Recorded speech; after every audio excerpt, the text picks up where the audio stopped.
Green morning दोस्तों, स्वागत है आपका अपने ग्रीन प्लैनेट के यूट्यूब चैनल पर।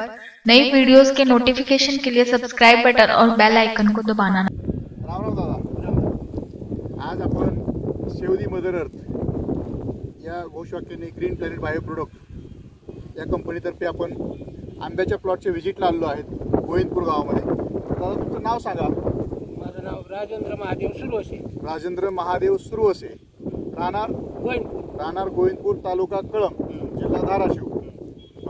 आपण एक 15 दिवसापूर्वी आंब्याला फवारणीसाठी औषध आणले होते। हां, तर तुम्ही औषधं आणल्यानंतर फवारले, बरोबर आहे का? फवारणीच्या अगोदर आंब्याचा प्लॉट कसा झाला होता? फवारण्याच्या अगोदर निवळ कीड लागली होती, आळ्याने सगळी पानं तूर काढलेली होती। आणि गोंगण तर जास्त होतं। गोंगण जास्त होतं। बरं, आता हे फवारल्यानंतर तुम्हाला काय फरक वाटला? फवारल्यानंतर ह्या काय नवती फुटली आणि अर्धा फूट कलम बी चांगली वाढली, तजेलदार दिसायला। कलम किती वाढलाय? अर्धा फूट कलम वाढली, अर्धा फूट वाढलाय, बरोबर आहे का? बरं, तुम्ही हे फवारल्यापासून समाधानी आहेत? समाधानी। प्लॉट किती एकरचा आपला? प्लॉट आहे 1 एकर 10 गुंठे। 1 एकर 10 गुंठे। सगळ्याच्याला नव्हती वाढली का नुसती एका झाडाला वाढली? नाही, चौकडीच वाढली की साहेब। दाखवा बरं पुढच्या झाडाची किती वाढली, तिकडे दाखवा। ही बी नंतरच वाढली साहेब, आहे का? बरं, हे अर्धा फूट तुम्ही म्हणलं सगळं नव्हती वाढलेली आहे, बरोबर आहे का? हां, बरं, हे देठ जाड आहे का बारीक आहे शेंडा? हे काय आहे?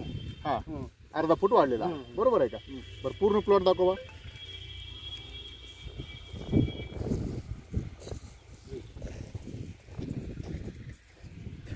आपण हे प्लॉट बघू शकतो, आपण पूर्ण आळीनं खाल्लेला होता, बरोबर आहे का? हां, पूर्ण आळीनं खाल्लेला होता। पूर्ण आळीनं खाल्लेला प्लॉट आपण फवारणी करून सगळं हे पूर्ण बघू शकतो आपण प्लॉट। हे बघा, आज तुम्हाला या प्लॉटमध्ये काय वाटतं? हे चांगलं वाटतं की तजेलदार झाड आहे समजी, तुमची फवारणी घेतली तजेलदार झाडं आहेत। ही अर्धा फुटाची पेरा वाढला, हो। बरोबर आहे का? नाही तर इथून पुढे खाली होते। हो। बर, तुम्ही हे औषध वापरून समाधानी आहेत? समाधानी, हो। बर, इतर शेतकऱ्याला काय सांगू शकता आज? इतर शेतकऱ्याला हे काही चांगलं औषध आहे, हे खात्रीशीर औषध आहे म्हणून आम्ही सांगतो। ह्याला मला तर फरक पडलाय। तुम्ही फवारून बघा। धन्यवाद। तुम्ही काळे वाचवा मिशन मध्ये सहभागी झाल्याबद्दल तुमचं धन्यवाद साहेब, मनापासून।